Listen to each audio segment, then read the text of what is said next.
Hello दोस्तों, आज हम देखेंगे कैरिंग एंगल। कैरिंग एंगल या क्यूबाइटल एंगल। क्यूबाइटल क्यों कहा? क्योंकि एल्बो जॉइंट के ऊपर होता है।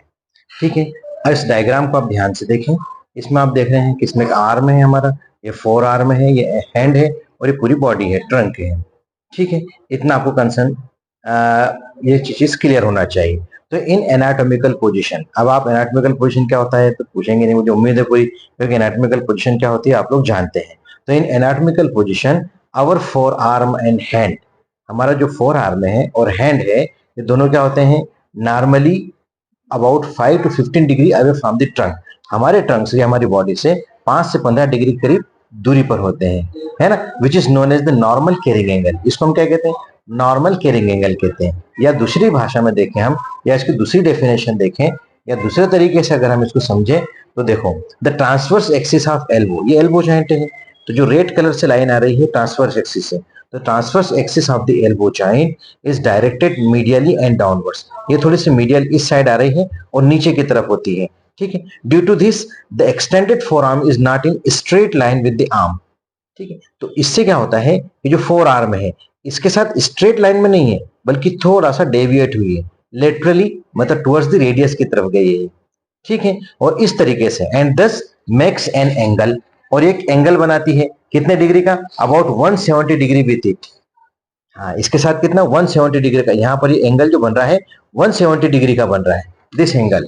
Okay, this angle is about 170 degree with it, this is known as carrying angle. Okay. तो यहाँ पे 5 to 15 लिखा हमने स्टार्टिंग में, तो 5 to 15 बॉडी के साथ है और 170 डिग्री इस एक्सिस के साथ है, ट्रांसवर्स एक्सिस और वर्टिकल एक्सिस के बीच का जो बन रहा है। अरे मेरी बात समझ में आपको? हाँ, फोर आर्म और आर्म के बीच का जो बन रहा है एंगल, वो 170 डिग्री है। It is known as carrying angle.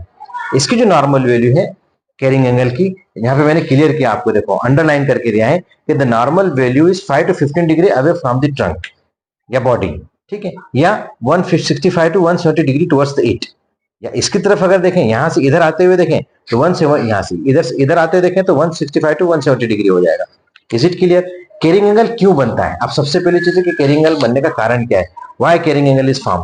तो एक दो रीजन होते हैं इसके अंदर। तो किन के बीच में बन रहा है? देखो, क्यूबाइटल जॉइंट जो हमारा क्यूबाइटल फोसा है, एक तो हमारा lower end of the humerus है। Is it clear? तो ये मान लो फॉर एग्जांपल हमारा ट्रॉक्लिया है, ठीक है, और ये हमारा क्या है? कैपिटुलम है। Is it clear? तो जो ट्रॉक्लिया है ना, अब देखो, मीडियल एपिकोनल मतलब टुवर्ड्स द बॉडी, ये हमारी बॉडी इस साइड में, ठीक है, ये बॉडी हमारी है ना, ये आर्म ऊपर की तरफ जा रही है। तो यहाँ लेटरल साइड में हमारी रेडियस है, this one is radius, head of the radius, ये रेडियस। Is it clear? और ये हमारी अल्ना, अल्ना मीडियल बोन है, अल्ना मीडियल बोन है। ठीक है। तो कैरिंग एंगल जो बन रहा है दो कारण से बन रहा है।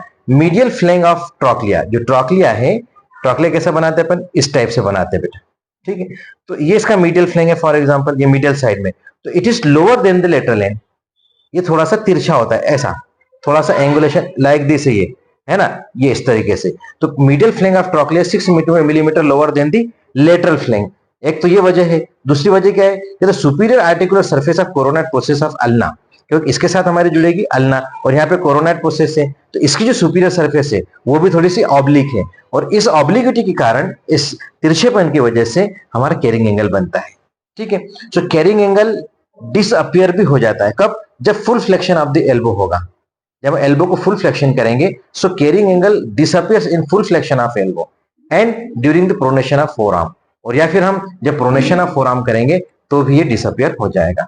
तो it is all about the carrying angle. ये बहुत इंपॉर्टेंट है, कभी कभी शॉर्ट नोट में आता है, 2 नंबर में, 5 नंबर में पूछ सकते हैं आपको। तो इतना अगर आपने इसमें लिख दिया बेटा तो it is more than sufficient, और आपको अच्छे से अच्छे मार्क मिल जाएंगे। और यही अगर आपको वाइवा में भी पूछते हैं तो आपको यही बताना है। Okay, I hope you understand it very very well. मुझे ऐसा लग रहा है कि आप इसको अच्छे से समझ चुके हैं। Thank you very much.